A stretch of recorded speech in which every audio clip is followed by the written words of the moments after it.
Welcome to Questions and Actor Laurent Pitre. I'm your host, Laurent Pitre, and today I'm here with one of the best, amazing, most rich, fantastic, colorful, creative, daring, wild, rule-breaking,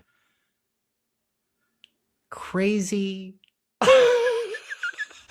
amazing people. But I forgot his name. Help me out here. Who are you again? I'm Derek Johns, actually. Yeah. Yes, you are. Thank you so much, Derek, for coming on to the podcast. We go way back. We knew each other since theater school, a little theater school in Montreal, Canada called Dawson College. And since I met you, I feel like this is a commonality with a lot of people who know you. I fell deeply, madly in love with the person that you are. You're such a good person. You're so fun to be around. I just love everything. I was like, man, this guy is so fun. And I think because you were like in a year above me in theater school. So I also had that sense of admiration to like the ones who were a year or two above me. And I was just like, wow, they really know what they're doing. And then and he's shaking his head. So then I think, not to throw shade at all, but you ended up taking a sabbatical and coming back and doing this is that how you that's how I'm putting it right now. All right, cool. Yeah. You took a sabbatical, sure, and you decided to come back, and then we were in the same year, and I saw the process from within and just how you just do it. And we're gonna get into it, and I really want to maybe start even earlier than that. We're gonna hit the Benjamin Button and go all the way back in time. We're gonna go back to when you were a little baby being born. Where were you born? Sorry. I don't have to be the baby, maybe. You could be the baby. Nah, it'd make for a bad interview. Explain to us, baby Derek, where are you born? What do your parents do? What are you around at that time? Well, I was born in London, Ontario. And every time I say London without saying Ontario, everyone goes, oh, really then? Born in jolly old England, then? And I'm like, no, it's London, Ontario. I was born St. Joseph's Hospital, I think. My parents are both immigrants, actually. So I'm the first generation Canadian in the like John's family, I guess. My dad's from England. My mom is from Peru. But no habla español, because I was ignorant when my mom tried to teach me when I was a kid. She's like, we should speak Spanish and you should learn some Spanish. And I was like, no, what's the point?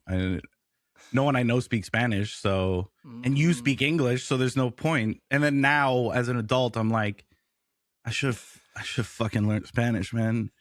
It would have been so easy then. But yeah, I still plan on maybe learning some Spanish. What else did you want to know? Yeah, so like, where did you grow up then? Like, if you didn't grow up in Peru, I guess, or you didn't grow up in London, where did you grow up? Well, I grew up in London, and then Ontario, Canada, right? Not England. Jolly old England, oh, crumpets and tea, then. No, I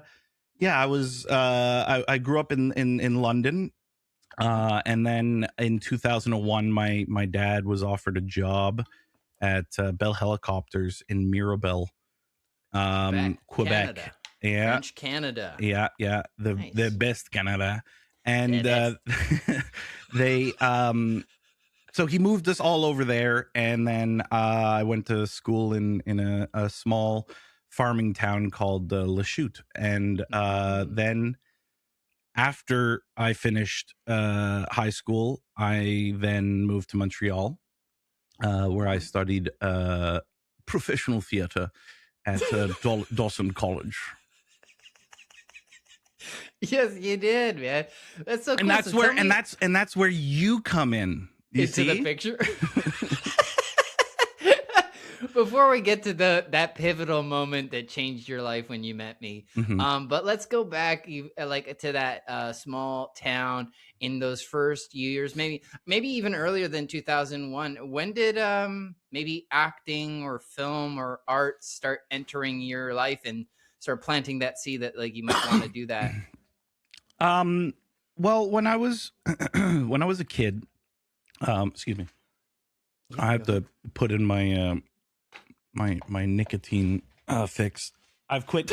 My New Year's resolution was to finally quit vaping, which was nice. I quit smoking by vaping, and that was like 6-7 years ago, and so I've just been Congrats, man. vaping ever since. But New Year's, I 10 days now without vaping, but I have I got the patch on. I got the patch, and I got the nice. The little nicotine pouches. Anyways, so thank you. So ever since I was a kid, like I told my parents said that I always said, like, before I knew like what an actor was, I said I want to be Jim Carrey. I'm like, I want to be Jim Carrey. Because I didn't know what, but I was like, I want to be Jim Carrey, watching The Mask and probably like Ace Ventura when I was too young to watch Ace Ventura, and Liar. Like, man, he had a good run in the 90s. He was killing it, and that's when I was a wee babe, and I told my parents, like, I didn't know what an actor was, but I was like, I want to be Jim Carrey. And to me, what that meant was I just wanted to, I guess, like, entertain and make people laugh. And because I saw, I mean, the big one for me was Ace Ventura, because he was just going off on that movie, the first one, the Pet Detective one. God, he was so funny in that movie, and it was just constantly like such a frenetic energy. And I, as a kid, I was like, that's what I want to do. That is what I want to do. And then I did a play in elementary school. Probably, I can't remember. I think it was grade 6. I think I did a play in grade 6, and it was Snow White. Oh. And I played the Wicked Witch. Oh my God, no way. Yeah. And it was fucking awful. It was atrocious. It was like, even as a kid back then, I knew, I'm like, this is dog shit. I mean, I probably didn't say dog shit back then, but I was like, this is poopy. This play's kind of poopy. And I remember it was one performance. We had one performance, and it was one like, night only show. Okay. It was a one night only. And, we did rehearsals for, I don't know, weeks leading up to it or whatever. I don't remember much of it, but what I do remember is my friend Mindy was playing Snow White, and there was a part where, if you are familiar with the Snow White story, there's an apple, and the apple's poison. And what they had done for this apple was cut a red apple and a green apple in half, and then just like glued them together. Oh. So it was two halves of apple glued together, and like the green, like basically when you turn the apple around, and like it's a different color, so you can be like, the apple's now poisoned or whatever. And when I was playing the witch, and I have the apple or whatever, I like it fell out of my hand and fell onto the stage, and then like broke in half. And then her and I we just were laughing so hard that like, I'm sure the play went on, but I don't remember the rest of the play. Like, they might as well have just corpsed on stage for like might as well have been like 15 minutes, and then they just like closed the curtains, and then everyone went home. That's how I remember it. I'm fairly certain that's not how it went, but yeah, that was my intro to stage acting. Wow. And then in high school, I did a play every year. Nice. And that was like my thing, I guess. But the thing is, like I said, it was at a farming town, and there was no like there was no theater culture, and like it was just everyone kind of like doing their best or whatever, but there was no drama club. There was no like I was the only fucking theater kid, you know, and I didn't know the theater kid was a thing, but I was a theater kid, you know. You were that. You're like, I don't fit in. I don't fit in anywhere. None of these people are like me. But I never really cared for musicals, at least, so I wasn't that cringy where I was, you know. 5, 6, 7, 8. Yeah, exactly. So at least there's that. But I did plays all throughout high school, and then by the time I got to the end of high school, you know, it was like, what do I do now? I don't want to do anything else, and I've just kind of always wanted to do this, and I found out that there was a theater program at Dawson and a theater program at John Abbott, two colleges in Montreal, and I signed up for both. And then the morning of the audition for John Abbott, because I went to visit John Abbott, and was like, damn, this theater is beautiful. And I never went to Dawson to visit ahead of time before I auditioned or whatever. Audition, right? Yeah.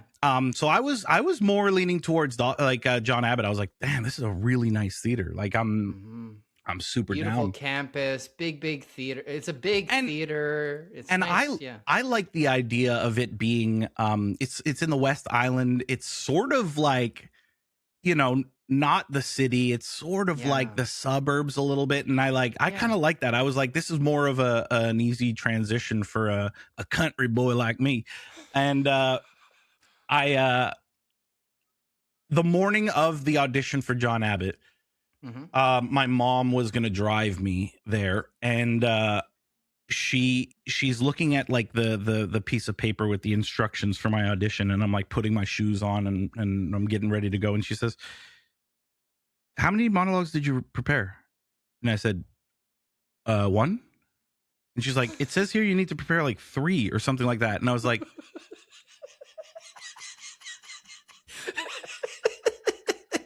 oh.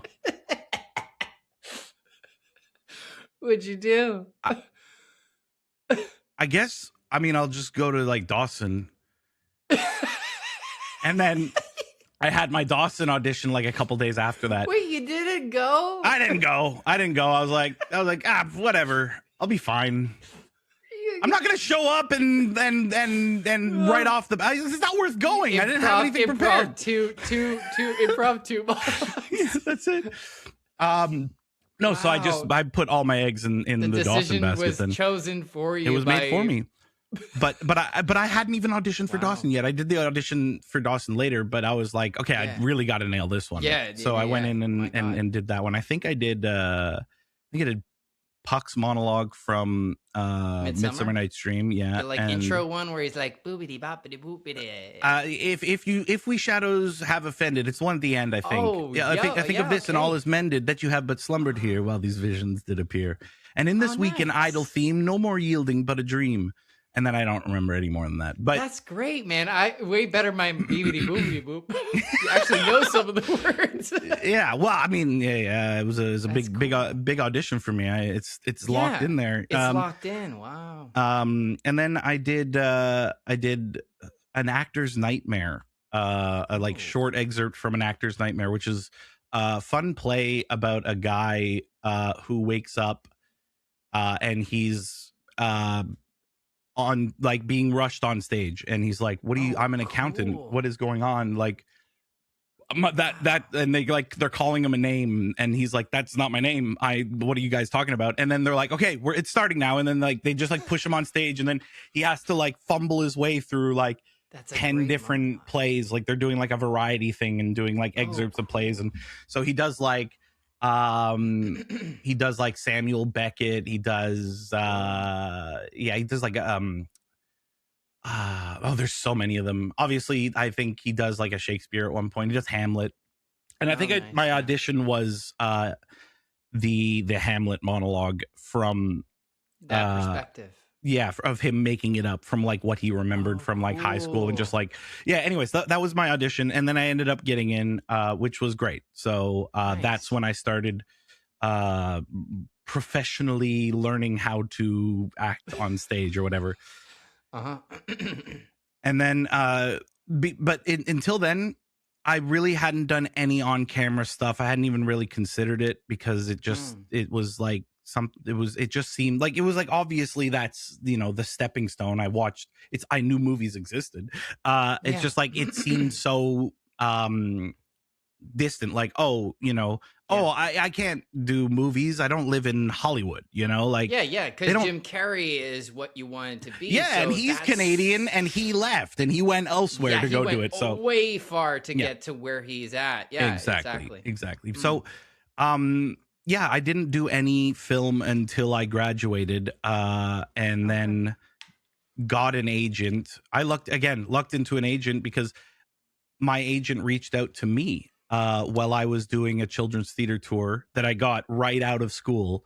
Because we did theater school, Geordie Theater Productions, right? Yeah, I did the Geordie school tour, and I remember I was in the van like heading to a school in like Blanc-Sablon or something, and I got a call from someone being like, "Hey, a friend of yours recommended you as someone who might be looking for representation. Would you like to meet?" And I was like, yeah. Whoa. And all of my friends from theater school were like sending out emails trying to get agents shots, and and I had one contact me, and I'm still with him to this day, but it was real hit or miss at the beginning because he had just started his agency, but I'm so happy I signed with him. You want to shout out his name? Sure, it's Josh Kimmel at TBT Management. Great guy. Yeah. And he told me you can't do he's like, you can't make money doing theater. He's like, I don't have a theater background, but I'll tell you right now, I'm not telling you to not do theater, but I'm telling you to concentrate on improving on camera acting because it is different. You can't get away with the same stuff, and you can actually make a living doing that. He's like, what you will make in one day doing film and television is the same as what you'll make in a month doing theater. And I'm like, very true. Yeah. Very true. Unfortunately, anybody who's a theater actor listening to this, it is true in a certain sense, but I mean, like, you got to follow your heart, but you got to follow what you really love. So tell me about that then. What did you do to maybe work on your craft for film at that point? Had you started doing stuff earlier to work on that, or was that kind of your call to action to start working on that? It should have been a call to action to do that, but I didn't know what I was doing. I was auditioning. I wasn't booking much of anything. Yeah. And you know, the audience doesn't, but you know how bad of a student I was and how bad my, like, I guess, like, probably work ethic is. There's much to be desired. You're much better. Well, I don't even know. Maybe. Maybe I think Can I interrupt you and talk about how you booked Geordie's production, like the school tour? Sure. Do you remember this? Well, it was the QDF audition, the open audition that got me, I guess, the audition for it, right? But do you remember that the morning that you were auditioning for the school tour, you were like super sick, and they were like, "Hey, do you know Derek Johns?" And I was like, "Yeah." He's like supposed to be here, and I was like, "Do you have his number?" I was like, "Yeah, I'm gonna call him." And then I called you, and I was like, "Yo, Derek, where you at?" No, I don't remember this at all. Yeah. And you, again, what I love so much about you is no matter your level of preparation, you have such a skill. And I think it comes back to your theater debut on stage in grade 6 of dropping an apple and being in the moment. You're so in the moment. You're so spontaneous. I don't even think you're like, what is this play about? I think you're like sort of figuring it out. I don't know if you'd read it, but you came in. I think you were still sick a little bit. You arrived late. And I was like, you broke all the rules that in theater school I learned about, like, what do you do when you go to like a professional audition? And I was like, he booked it. But then I was like, I saw it and I was like, oh, of course he did. He's fucking so good. And he's so perfect for the character.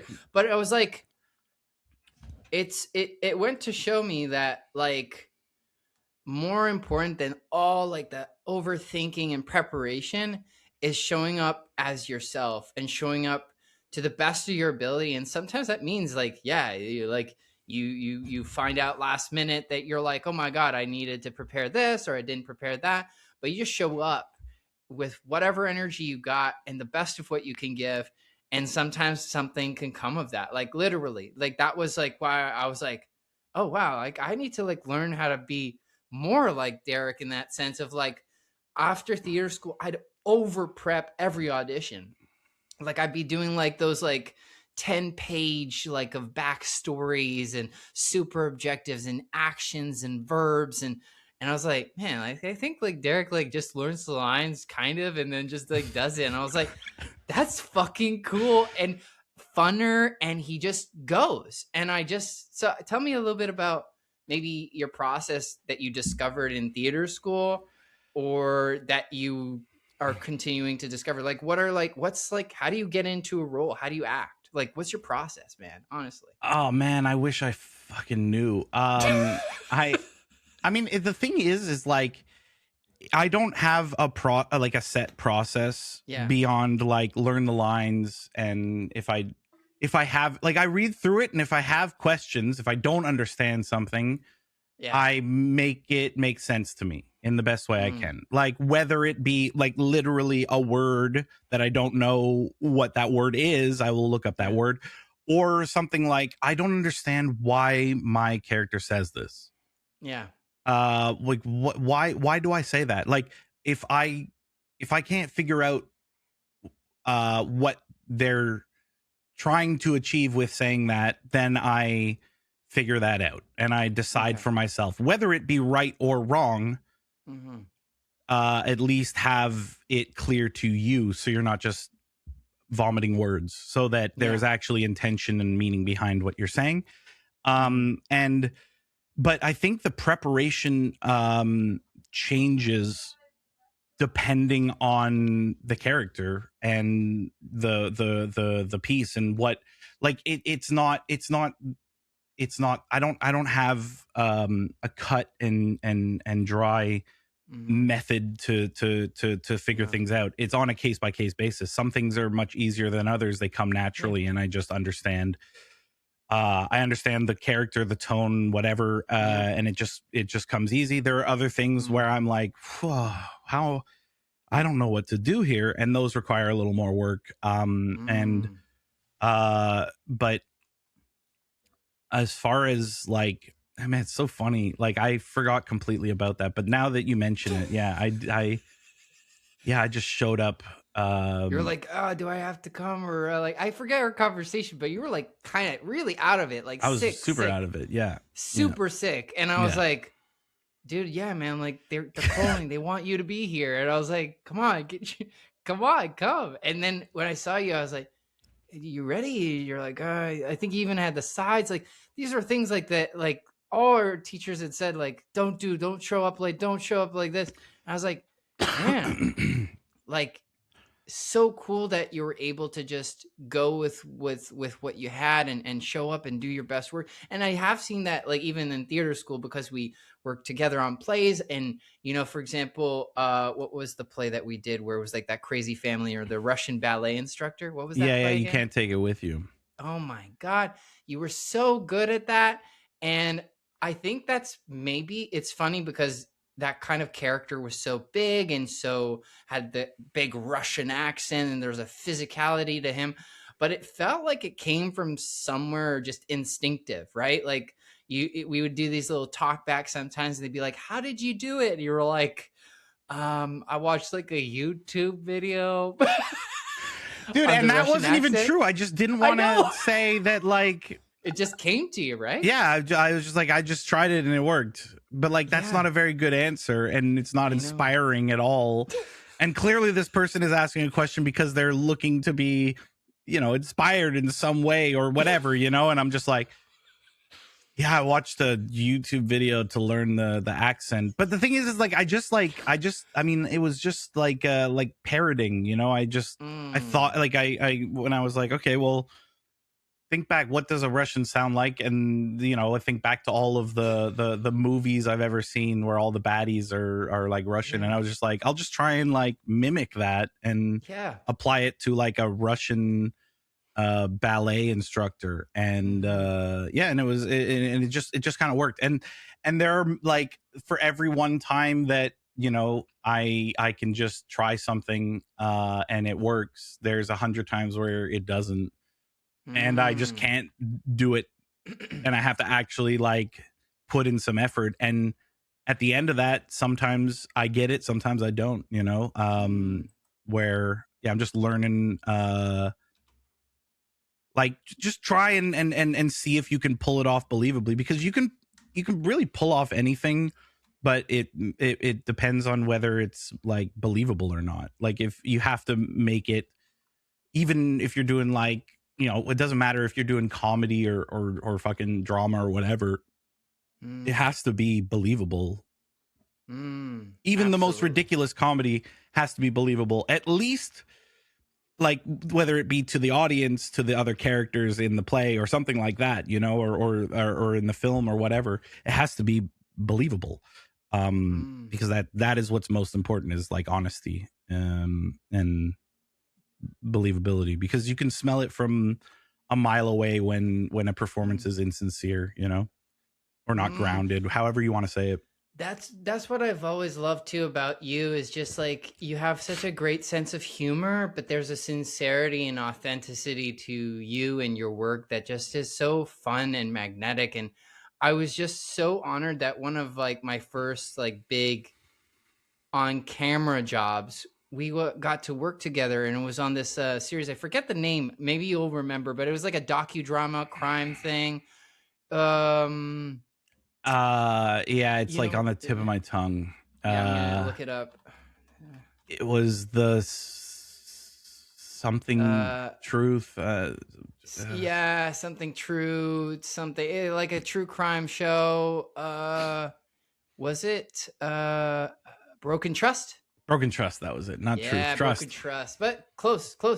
Yes, it was this show where it was like, I was like this young teenage or young adult guy who ends up being a killer, and it was like explained how he got to that point. And I was like, you were this like kind of guy I looked up to, but also like, because I was a psychopath, I was like I wanted to kill you, so I befriended you first. And just like working with you on set, was that also one of your first like times on a bigger set, or what did you learn? It was I guess my second booking probably, like ever, like in film and TV, because the first thing I booked was Quantico. I booked like a checkpoint agent. I think the role was like checkpoint agent or something like that. Okay, and the scene was the people drive up in a truck, like in a van or whatever, and they're trying to leave this like, or get in or leave through this area, whatever. They're trying to get through this, and I stop them, and I got a gun, and I'm like, hey, nobody gets out this way. And they're like, oh, but we gotta go through. And I'm like, I don't care, man, I have my orders. And then the other person is like, oh yeah, well like, how about I talk to your boss about it? I don't think you know who you're dealing with. And then I'm like, all right, go ahead. And like go through. So it was like an utterly pointless scene. It was just to like build tension. Like it's literally like a 10 to 15 second like tension builder that is ultimately pointless. And I shot it. I did the thing. I was nervous as hell, and I don't know if I did a good job. And the director barely paid attention to me, and I was like, oh, this is cool. I'm I'm doing TV. And then I told everybody, I posted on Facebook and all my social medias, and told everybody I'm going to be on Quantico. Check out tonight's episode at 7 p.m. On this thing. Check it out. And then I sit down with my whole family and we're watching it, and I'm like, this my scene's coming up. My scene's coming up. Here it is. And then it never comes. And then I was like, that's like a lesson that so many actors get. Yeah. It just got completely cut. And I then on my Facebook, there's people being like, I watched it. I didn't see you. I must have missed you, but congratulations. And I'm like, oh, no, I actually got cut out of it, but it's okay. It's I'm not, it doesn't even matter, whatever. And the lesson, like you said, from that is hey, if it's a small role on a show, make sure you're in it before you tell anybody about it, because there's a certain size of role, or how integral to the story they are, where you're I can't get cut out. They can cut a lot of it. They can cut a lot of it, but I'm gonna be in it. But there's a size of role that there's a very good possibility that you are left on the cutting room floor. So So that was a good lesson for me. And then so the next thing after that, I worked on Broken Trust with you, and I had a good time. The thing is it was kind of weird because I was playing what was I playing? I was playing like a bouncer at some sort of club. Yeah, but he was also criminal, maybe he was a good guy. Yeah, but he was a 19-year-old that dated a 16-year-old or something, and so he had a criminal record for being right. And I was like, ugh, this is a weird role to play. I don't know. But and then I spoiler alert, skip ahead 25 seconds. I end up getting murdered on the show by none other than Laurent's character. I get murdered in a garage. As I walk into they're like, hey, come in here. We're all gonna hang out in the garage, and I'm like, oh, what's going on in here? And there's blood everywhere. And then I get murdered. But I remember that day. I was I think we did it once, because I think we learned that they only had one set of clothes for me. Oh shit! Right. And I remember we shot the thing, and I think it was for whatever reason they shot it, I guess, somewhat chronologically, because that was, I think, my last day. That was my last shot, and I remember leaving there. And I said, hey, is there after we finished, they're like, okay, great job. That's it for you. And I was like, okay. I was like, is there a shower or something that I could, because I was covered in head to toe in sticky fake blood. And I was like, is there somewhere where I can wash off? Is there a shower or something? And they're like, no, there isn't. And I was like, okay. Do you have any way I can clean off? And they're like, well, okay, well, we'll try and find you some towels, but we have to keep going. Keep rolling. Yeah. We have to keep. There's other stuff to shoot. So how can I put this without hurting your feelings? You're no longer important to us. And no, but I remember being like, man, this is really not it's really not what I thought it would be. Not working as on a TV as show. You think No, it is. it's nowhere near. And you always just remember that. Always remember that you are, to certain people in this industry. Okay, I'll put it this way: and anyone who's done background can attest to this. They can attest to it, yeah, for sure. If they could replace you with a cardboard cutout, they would. Yes. It's so true. And if you move past background work, you are still that cardboard cutout, but you can walk and talk. And yes. To some people in this industry, that's what you are. Yeah, and that's fine. That's fine. I get it. Okay, some people get lost in their own heads, and they're thinking about all the things they have to think about, and they're not really concerned with, the fact that there's literally a human being covered in fake blood that now has to get into his car and drive home covered in fake blood. And then get home and cry in the shower. That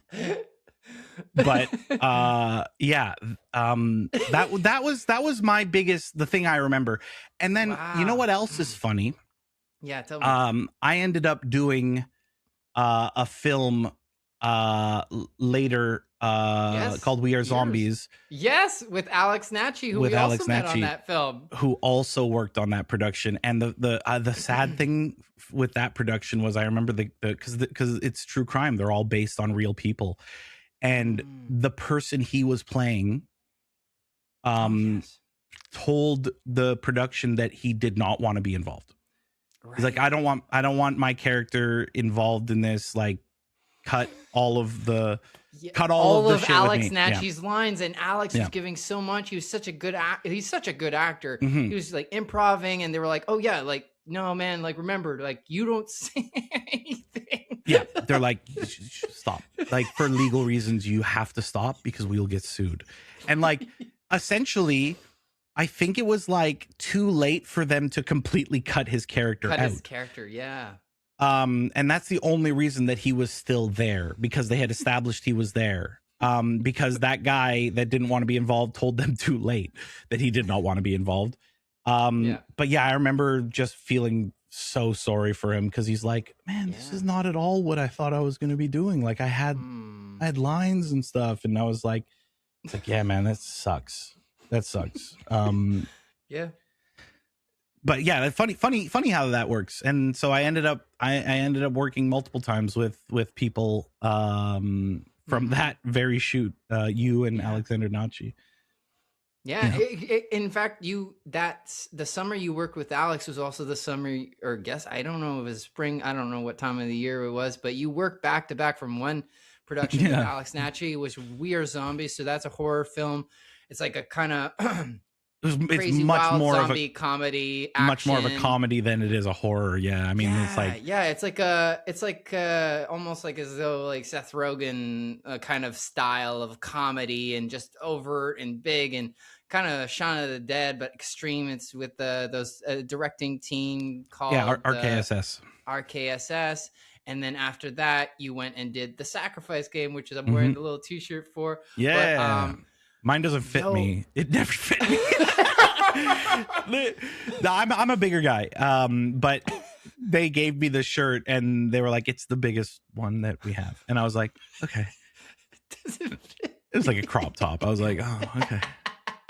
But I still have it. It's still in my drawer. I don't wear it. I love that. No, yes. So yeah, you worked on 2 horror films that year, and they were both big for very different reasons. One was like very comedic and wild and action, and you played the kind of buddy to Alex Natchi's. Like Alex Natchi was kind of the protagonist. It was like a buddy movie, so it was almost like a dual protagonist type film where you and him were like basically dealing with the zombie apocalypse. And the funny thing was about the zombie apocalypse is that like all the zombies are basically, from what I remember, like they're pretty passive at first. Oh yeah, right? They've been integrated into society. Like they're very normal. They're like accepted. They're not like tearing flesh or making people afraid. There's a new PC term for them in that universe, like in that movie, that they're now referred to as the living impaired. That like that now they've been integrated in society, like the person working at McDonald's flipping burgers, like that's a zombie, that's a living impaired, you know, like they've been integrated, and some people hate it, other people love it, you know.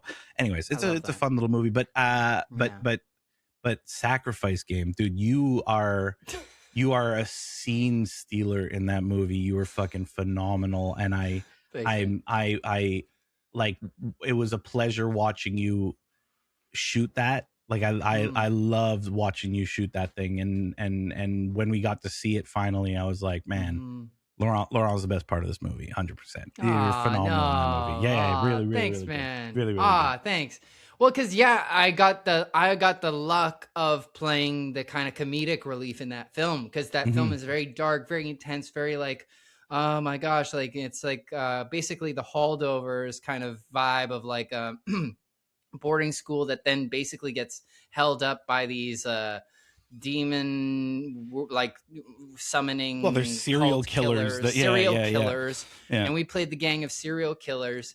And what was cool or interesting was like I got this kind of over the top or like bouncing off the walls kind of comedic relief type of the gang, and you got Grant, which is this military vet from Vietnam War, like silent with PTSD, just big and quiet, like silent, like strong silent type to a key. And I love it because you'd be so serious, so grounded, so true and honest to this character, and we'd be in those scenes and you just look at me like your eyes would just be like, fucking stupid ass, like Chihuahua guy, like looking at me like, who is this guy? He doesn't know anything. And then like after cut, you just like be like joking and laughing, and we'd have a good time. And it was just, but it was such a fun one from like our first time together, where we were both like, this is not what we expected.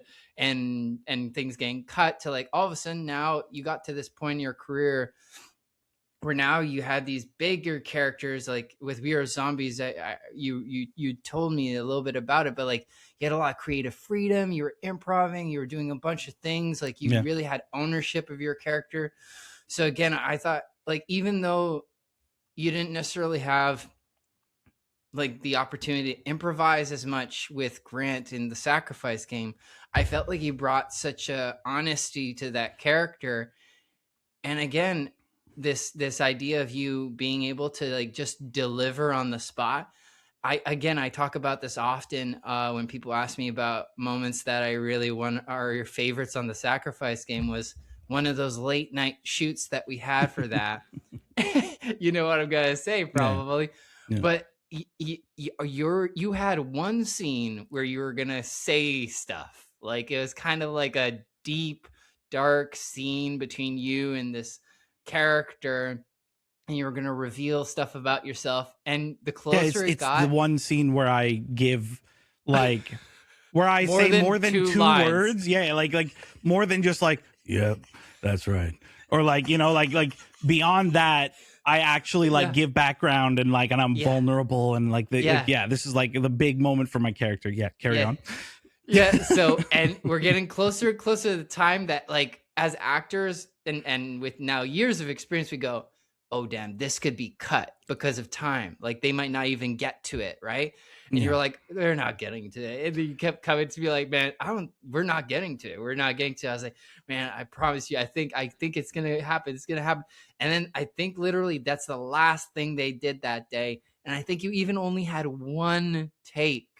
And that's the take that's in the movie, right? But like it just spoke to me of like, damn, man, like you can deliver whether you have 20 takes or one, man. Like I just love, like, tell me, like, what did you do for that take? Like, was it just like a fuck it, like this is all I'm gonna get kind of vibe?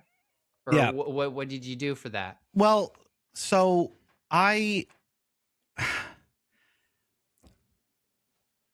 was okay. There was two very long days at the end of that shoot where they played catch up on all the stuff that, you know, had gotten pushed previously. And I remember that day, I was supposed to do that scene, and we were doing catch up and doing all this stuff. And I had been kind of waiting around. I didn't have anything for several hours leading up to it, and I was just kind of waiting around. And I think by the time we got to that scene, we were probably like 16 hours in, something like that. I think our day had been literally. Yeah, I'd been on set for like 16 hours. Yeah, which means awake for that much time plus the time to travel. So like you're exhausted. Like you get exhausted. That's like real. And because we weren't sticking to for those who don't work in film and television, you have like a call sheet where they break down all of the scenes that they're going to be shooting. That day was very much just like, we're doing everything that's left. And like, everything was kind of like, when we get to it, like we don't know. And so like, I'm like, do you guys have any idea when we might be getting to my scene? And they're like, don't know, man. Just kind of like hang tight. And I'm like, okay, cool. So I'm like sitting on the couch. I'm like lying there. I'm like drinking coffee and trying to be like ready, because at a moment's notice it's going to be like, all right, you're up and we got to go. And, and I remember I did it. And I think I can't remember whether they told me before. No, they didn't. But I did it. They're like, okay, so the camera's going to be kind of like panning around. We're going to catch you here and there and just deliver the thing. And I was like, okay. So I did. I ended up doing it, and then immediately after, I was like, okay, cool. That's one in the can. Let's do another one. And the director Jen comes over to me and she's like, hey, that was really great. We're gonna move on. We have to do something else, but trust me, that was really good. And I was like, no, I'm like, please let me have another go at this. Like, please, I want to have another go. And she's like, no, just trust me. Like, you did it. You got it. Wow. And I was like, furious. And I was like, okay, thank you. And I was so mad. I was like, are you fucking kidding me? This is my one scene where I get to fucking like do some acting and not just fucking look angry. And you guys gave me one fucking shot at this. Is all inside my head, but I'm like, you gave me one fucking go at this. Like, that's insane. The first take never counts anyways, because you're just like, it's like, all right, throw that away. Throw that away. Okay, let's do it again and really try this time. So yeah, I was, I think justifiably, I was upset. I think it was kind of bullshit, but hey, whatever. I ended up, and I never, that's the cruel thing about film is like, I didn't get to see that until how many months later when we saw it at Fantasia. I had one go at it, and I just have to trust that they're like, yeah, it was good. Like it was good. We're going to move on. Yeah. And for months after that, I'm thinking like, ugh,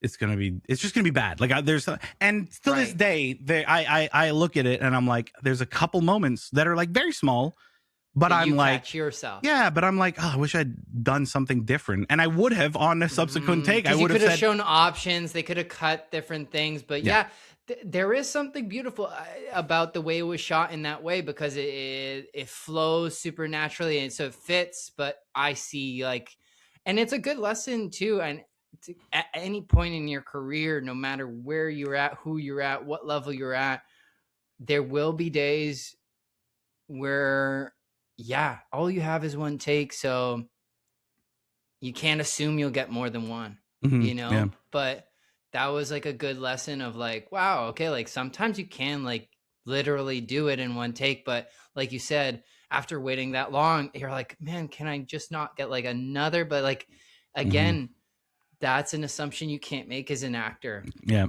You might be ahead of schedule and they still might say no. You know what I mean? Yeah. Like, and you have to be okay with that. So it's cool that you were able to contain all that and then be able to process it out afterwards, because also you don't want to go and have that explosion of emotion live on set. You know, you kept it. Have a Christian Bale moment or whatever. That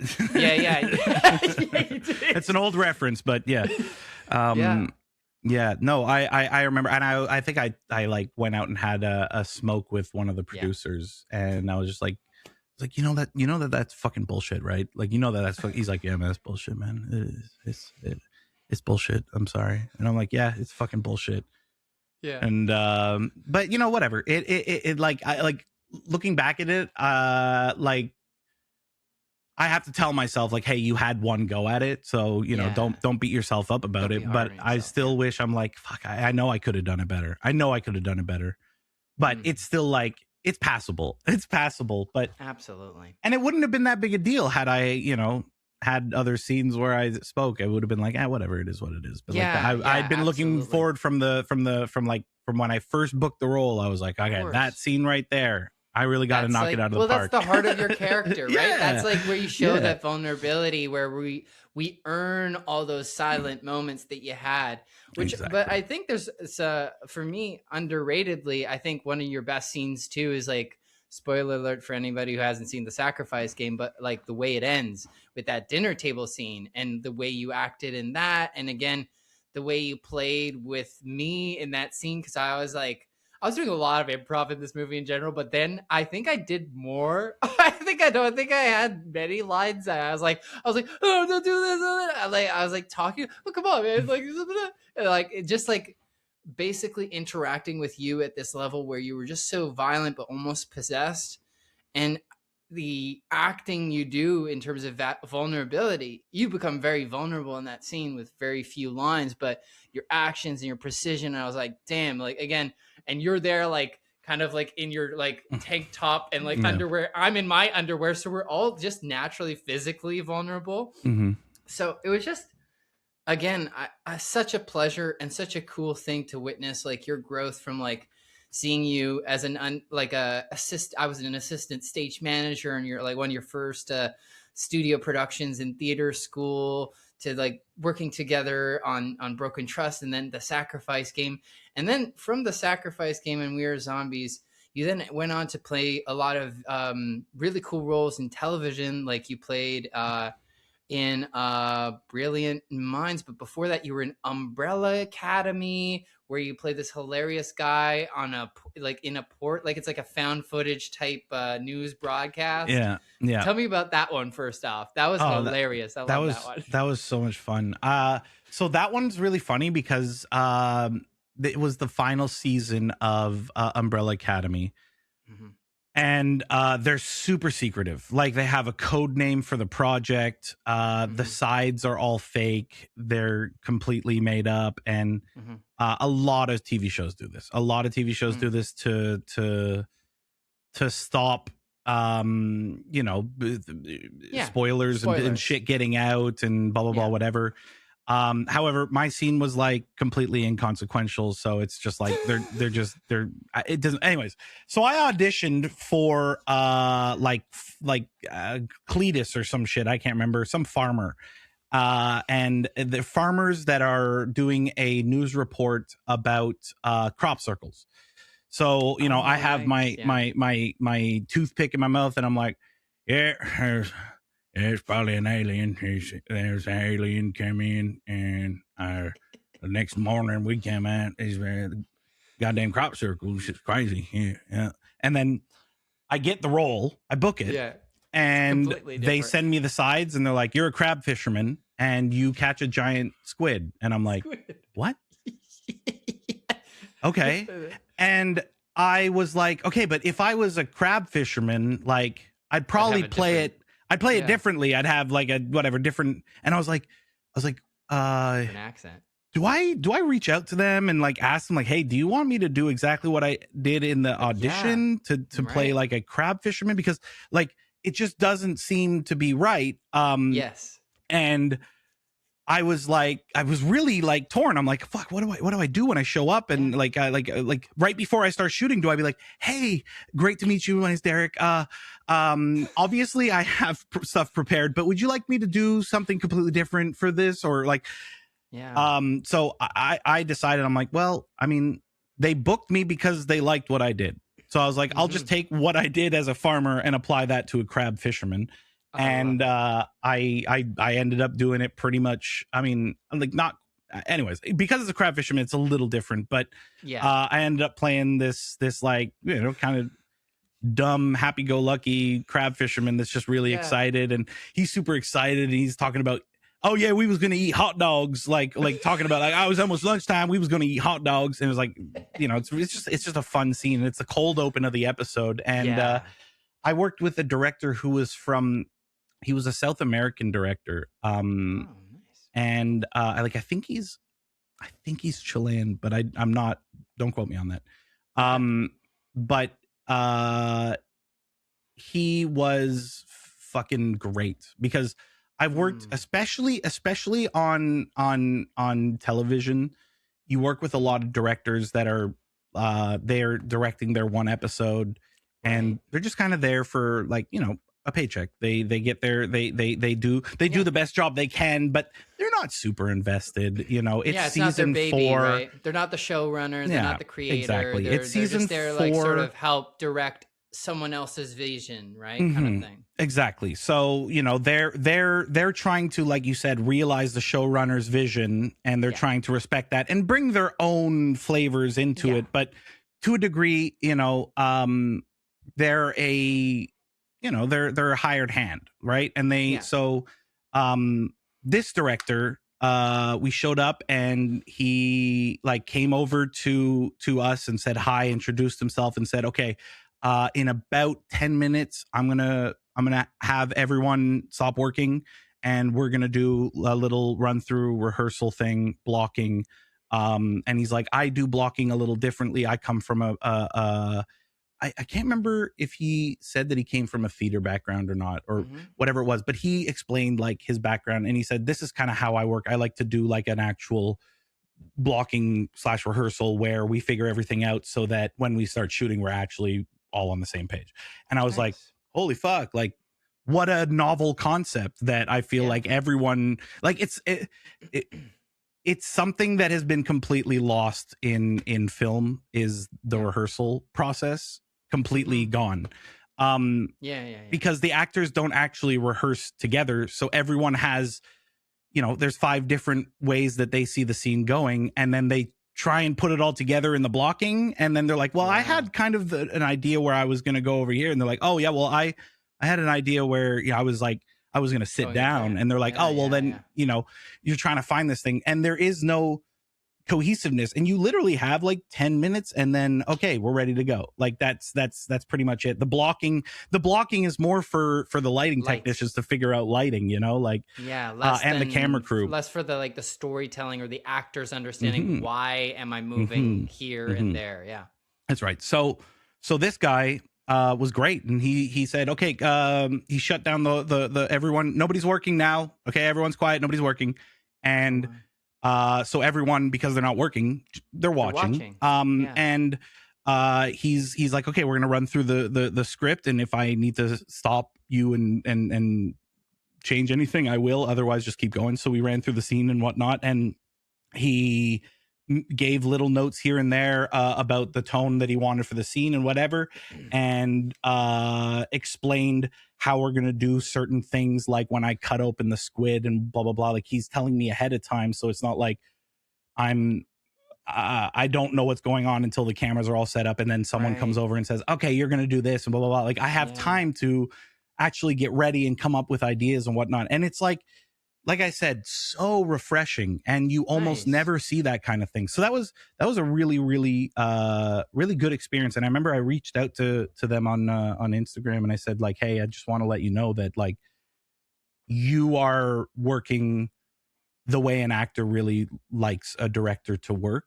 And I think you are, like, I wish that there were more people that work the way you do, and I wish nothing but the best for you. And I was just like, I was genuinely like very thankful and appreciative, and wanted to let him know, like, hey, you came up to us and explained how you have like a weird way of working, but your weird way of working is fucking great, and I want you to know that like you like just keep doing that. That's nice. Yeah. But yeah. Wow. Yeah, that's all I really have to say about Umbrella Academy. That's all I have to say about that. My Forrest Gump. Bringing it back to the accent too. I feel like I skipped one that we definitely need to talk about too, is probably one of the roles you're most known by now, which also relates back to the Russian accent that you developed in theater school. Yeah. Is this character on The Boys called Love Sausage. Tell me a bit about how Love Sausage, excuse the pun, entered your life, and tell me about what it was like to do that or be on that kind of a show, and what was your experience from that? Well, Love Sausage is a fan favorite from the comic books that the show is based on. And before I had auditioned for The Boys, my agent kept telling me, you got to watch The Boys, man. You got to watch The Boys. Like, it's a great show. It's also a show that shoots in Toronto. It's a show that you could very likely book. Like, it's comedy. You can absolutely book this show. You should watch it. And I was always like, yeah. I don't like superhero shit. Like, I was like, I'm so done with superhero shit. I hate the way that it has completely taken over the industry, and the only movies that people go to see now are the new fucking Guardians of the Galaxy or the new Avengers movie. That's the only thing that like they're like you want to go to the movies, and people are like, why is there an Avengers movie out? Like, no, there's no Avengers movie. Then why the hell would we go to the cinema? You know, like that's how it feels like, you know. And I'm like, man, we're like, that's the only. Anyways.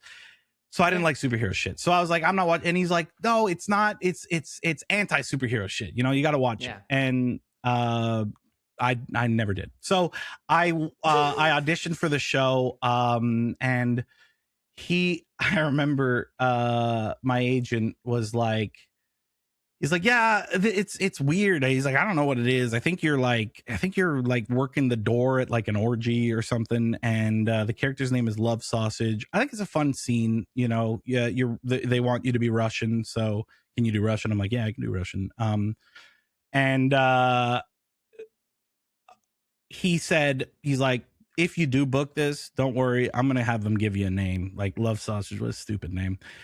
And I was like, yeah, you're probably right. Like, yeah, give me a name for sure. And I auditioned for it, and then I hear that I booked the role, and I was like, oh, fuck. I was like, oh, cool. Well, I guess I'll start watching the show now. So I started watching the show, and I was like, oh, fuck, I really like this. This is good. Yeah. And I, at one point, because I realized that it is based off of a comic book or visual novel, whatever, a comic book, I guess. I ended up like Googling Love Sausage, and I was like, holy shit, wait, no, this is like a character from the comic books. And I started doing more research about it, and there was just posts and posts and posts on like the subreddit being like, can't wait for Love Sausage to like make an appearance on the show, blah, blah, blah, whatever. And I was like, oh shit. And I started seeing pictures from the actual show, and I was like, wait a minute. This guy's already been on the show. I was like, oh yes, true, right? We saw his member before we saw his face. Yeah, well, you see him lying in a bed. He's lying in a bed, and he's like, he scratches his sausage, if you will, and like then I think Mother's Milk says like, damn, brother's got a love sausage on him or something like that. And then obviously Mother's Milk gets like choked by the thing. It smashes through the door. Yes. Yeah. And so I was like, oh fuck, wait, this is a recast. Like, what is going on here? Oh, And true. I was so curious, like, but I was like, don't ask too many questions. Like, maybe they forgot that they had him, you know, and you bring it up and then they're going to be like, oh yeah, that's right. We do have that other actor. Oh yeah, like, let's just call the guy. Hit the road, idiot. And so, you know, I was but like, wow, you know, I was asking, you know, like I was sitting in the makeup chair, lots of sitting in makeup and hair, because I had a wig and a false beard for that. Because the previous guy, despite me having a beard, they had this false beard on me, which was the bane of my existence and the bane of the production's existence. And they, like, when I was sitting in like makeup chairs, I'm like, hey, like, do you guys have any idea why they recast it? Like, do you have any idea? And people are like, I don't know. And I'm like, okay, all good. And you know, I shot the thing. I had a fucking great time. It was a super fun scene. Nice. It's still, like, to this day, one of the highest rated episodes of the show, the Herogasm episode, because it was just so much fun. That was a crazy set to be on, just naked people everywhere. So much, like, there was just fucking dildos all over this, like, mansion, because we were shooting in a mansion. And there's, like, just sex toys, sex swings everywhere. I'm like, this is insane. God. Like, this is the craziest set I've ever worked on. The whole crew is just, like, giggling, picking up vibrators and, like, zzz, and, like, putting it down, and everyone's giggling. Everyone is fucking 11 years old in that moment, you know. I love that. And it's so fucking funny. They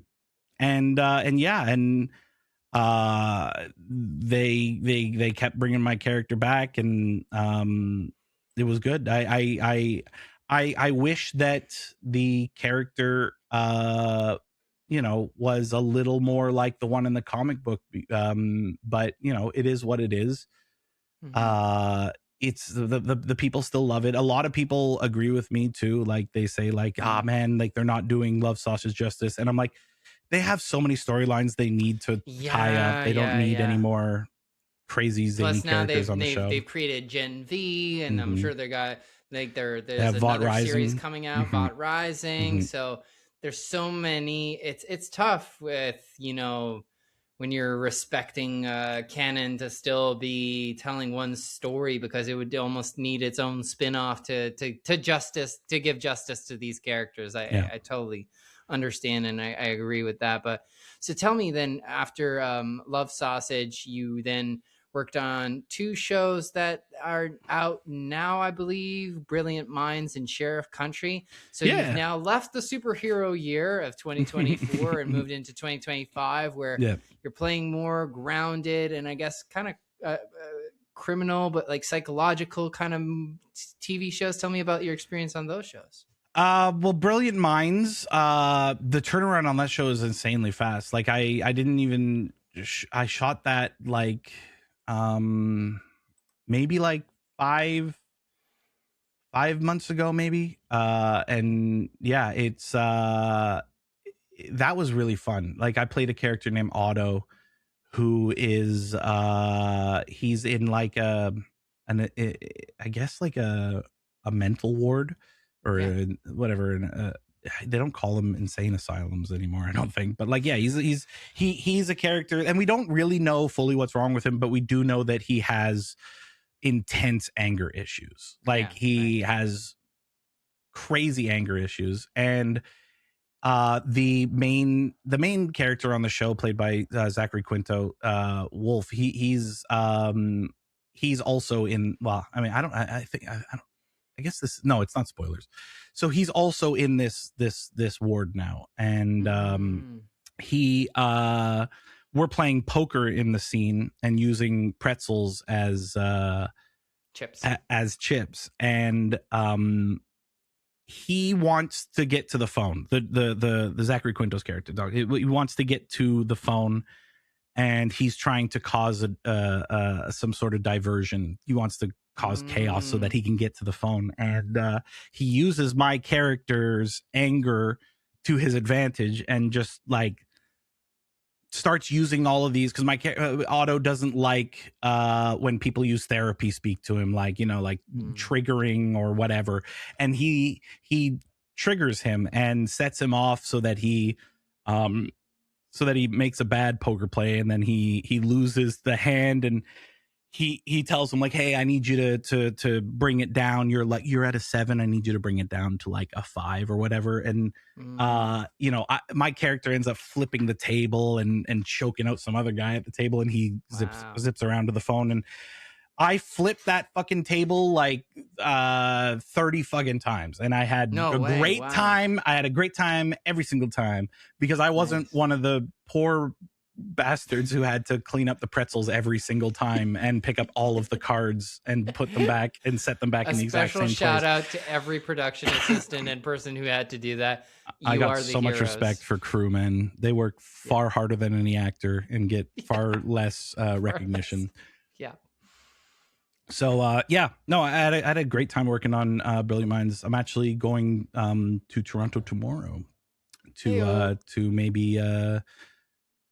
maybe shoot some more of that there show. Yes. Yeah. Happy to hear that. Yeah. So I mean, it was really nice because I actually, oh man, I don't know how much of this I can say, but there was a scheduling conflict caused by another film that I worked on.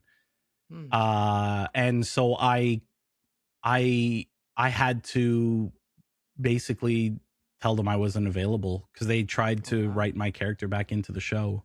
Because I guess they really liked me, and they wanted to write me in again, and another like have me in that season. And have more of my character involved more in the plot. And I had already agreed to do this film that we shot this fall in Montreal, and so I couldn't do it, and it was a scheduling conflict, and I couldn't make it out to Toronto, which was a fucking bummer. And it was nothing that I mean, it could have been avoided, but whatever. It was not my fault, and I couldn't do it, and I told them, and so they said okay, and they rewrote another character to do what my character was going to do. And I was like, man, this would have been recurring. Like, it sucks. I mean, it's the best reason to miss out on a project or on a role is to have another project, have another project you're already working on and have it be a conflict. So, I mean, in that sense, it's like,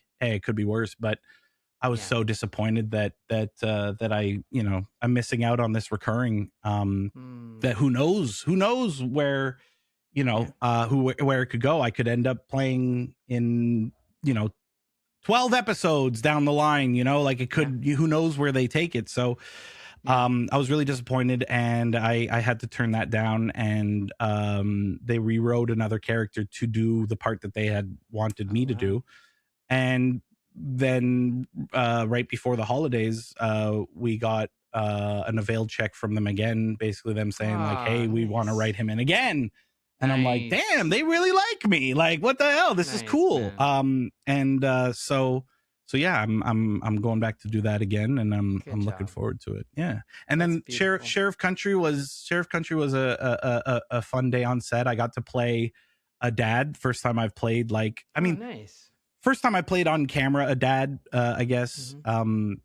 At least one with like a small child, which was kind of fun for me. I guess it's like, it's telling of, I guess, my age and this type of characters that I'm, moving into and growing into as like an actor, whereas like, I'm like, yeah, I'm 33. Yeah, I could be a dad. Yeah. And I'm like, holy fuck. Yeah, I could be a dad. What the fuck? I'm getting old, but yeah, so that was fun. I got to play the father of a cute little Latino boy. I was like, I mean, the mother is never seen, and I'm like, I mean, it has to be that she's like a Hispanic lady, because otherwise, what? 1 + 1. Yeah. But the kid was cute as a button. Nice. It was fun. It was a fun little day on set, and I got to meet some nice people. Yeah, it was fun. Nice, man. Yeah, I'm 2 days on happy set, actually. To hear that. It's so cool to do this like chat about like your career and your journey, because it's been just a pleasure to witness from close and from far.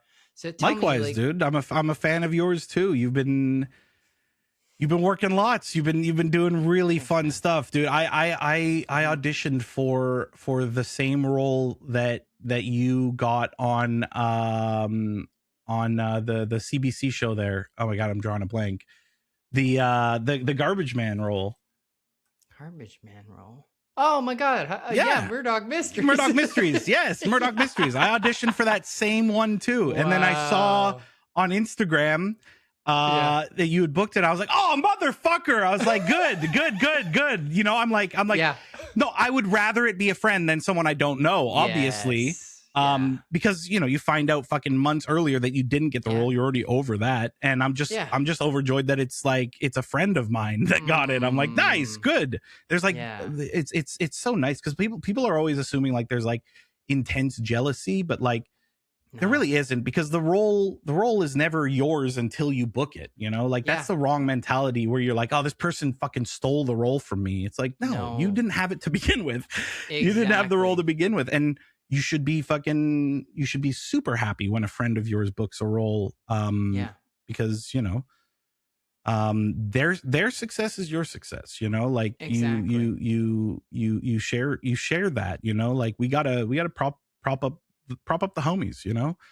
Absolutely. And so I was super happy when I saw that, because but man, what a weird, like the sides are super weird. They never bothered to explain what the hell was going on. I was like, so there's robots in the show, like there's a guy in a robot suit. Are you sure this is Murdoch Mysteries? I was like this is not gonna be like that. And it's kind of cool because like when I got that one, I was like, I'm not going to bother overwatching it and try to play that tone, because from what I'm reading, this is going to be so different from all their other episodes, because it was like almost like it would go into like the imagination of one of the characters, and like it was like almost like a superhero movie. And I was like, this is not going to be at all like a Murdoch normal, like I didn't do it. And then it was me, you know, not to say that that's not like it's tonal. It's fine. It's okay. But it was like, okay, they're going to do something really fun. And to arrive on set to do that episode was so fun because all the team was just so excited to do something so wild and so like outside of the box. And it was exciting for them. They had been working on this show for so cool. Fuck, how long? Like I'm sure there's some people that have been working on that show for like what, close to 20 years or something. Absolutely. And like they're like, oh, this is fun. They're like, what the hell? Like getting to flex their muscles, getting to like build the machines and do stunts at that level. It was a really, really fun episode to be a part of. And also, like you said, to come back to that point about being happy for your friends, but also being happy for other people who book. The roles you're meant to get will be there for you. There's like very little to do with you. It's not you winning over other people when you book a role. I truly have. And I even like with looking at all my friends and the work that they do, I go, of course, they're perfect for it. In the same way that like you're perfect for Love Sausage, you know, like literally you respect it, you fit the bill, your energy is perfect. And for every role that you've got, I'm not going, oh my God, like I could have done that. And like, no, like, it's like you get that role because you're meant for it. And if you see it that way, then of course it doesn't hurt when you lose out something, because you didn't lose anything. It's just like, you're meant for something else. Your thing is coming around the corner, or you're already doing the thing. You just don't realize it. And I think also I changed my mentality a few years ago, and it was just helpful. It was like treating every audition as though these are like the bookings.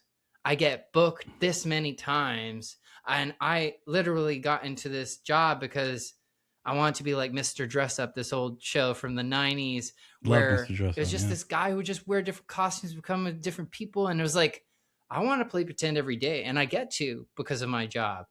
I don't see it as like everything that shows up on IMDb is the roles I've played. I get to go like, oh my God, like almost every day, pretty much even like last year, every day I did some acting every day. And I was like, that's being a professional actor, whether it's like onset or offset. I think it's almost more important in the slower times when you're practicing and auditioning and callbacks that you're like positive during that time.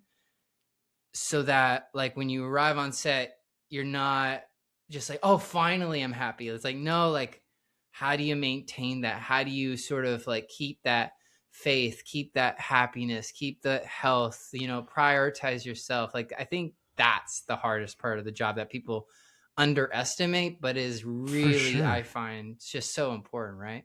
Yeah, I mean, like people ask, like, do you enjoy being an actor? Mm-hmm. And like,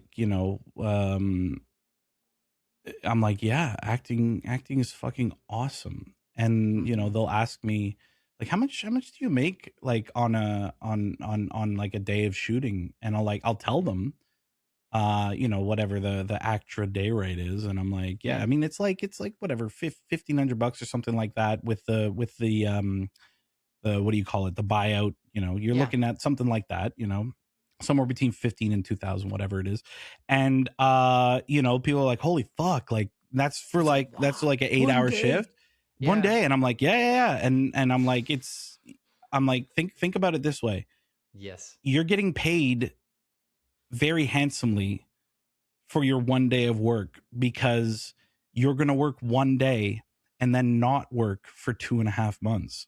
Yes, exactly. So, quote unquote, not work. You're still auditioning for free. You're putting yourself out for free, quote unquote. Exactly. That's why I think our pay matches the work we do, because we're out there working just as hard as people with 9 to 5s, except our 9 to 5 doesn't start at 9 and doesn't end at 5. Oh, thank fuck it doesn't. Yeah, I'm not a morning person. we can choose our schedule and what works for us when we're not working. And sometimes we have to take 9 to 5. Sometimes we have to take jobs. And I think that, in fact, as a professional actor, I've taken so many jobs that are not in the field of acting just to keep it flowing, just to keep. Because I think it's so important to also have money and to be a healthy, thriving human and not a starving artist, right? I think there's no benefit to being a starving artist.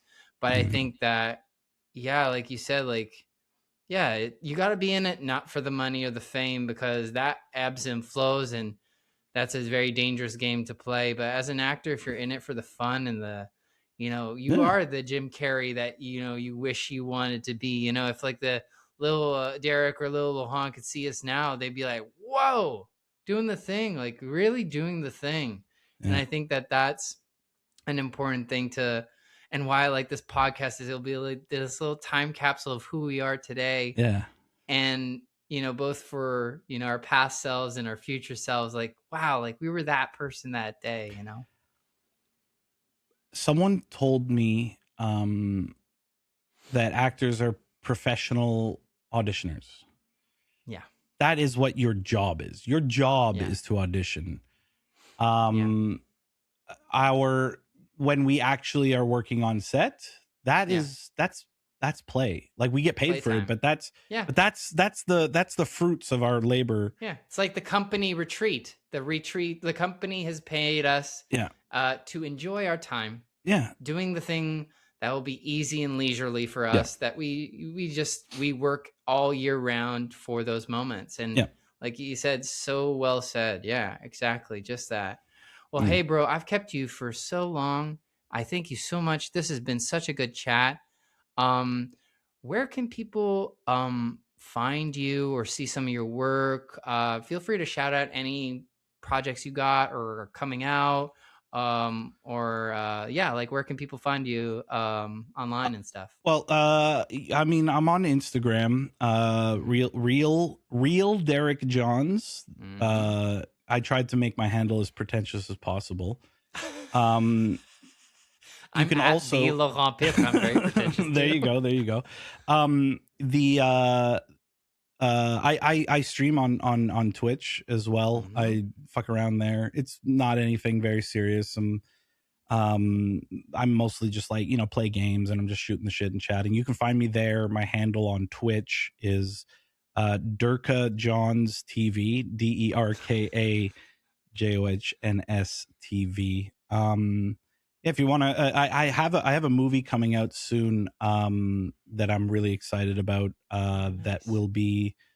I have no idea where it's going to be playing, but it's a film with Jay Baruchel and Ed Helms about a stunt. A stunt man. Yeah. You're in that.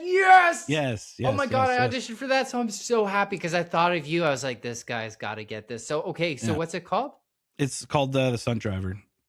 And when do you know when that's coming out? Nope, no idea. It'll come out at some point. And then I mean, I don't know. You can keep me in the loop about that.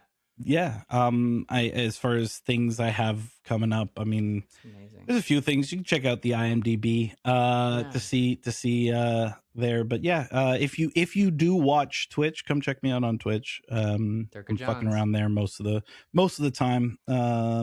Yeah. Thank you so much for having me on, dude. This was a great chat. I'll come on again if you have me. I will.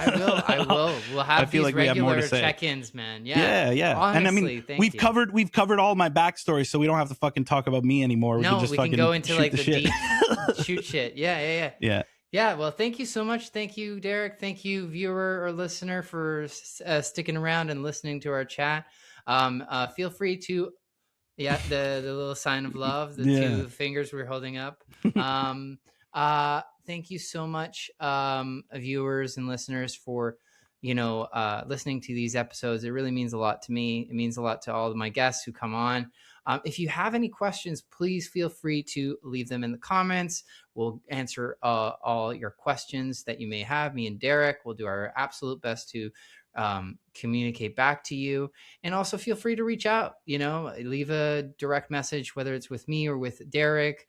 The people that inspire you are more reachable than you think. And I think the thing I've noticed with every person I've brought on is like, they want to share. They want to give back because I've noticed this with me too, is like, the more you tend to succeed in your field, the more you're like, wow, like there's so many people in my life, and I'm sure you felt this too, that gave you the chance. They gave you a chance.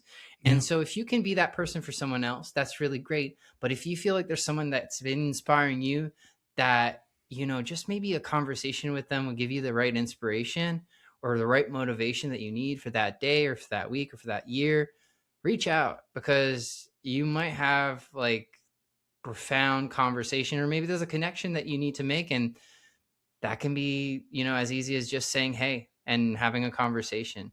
So thank you, Derek, for having this conversation with me. It was absolutely amazing. And as I usually do, I'm going to say and scene, and here we go. And scene.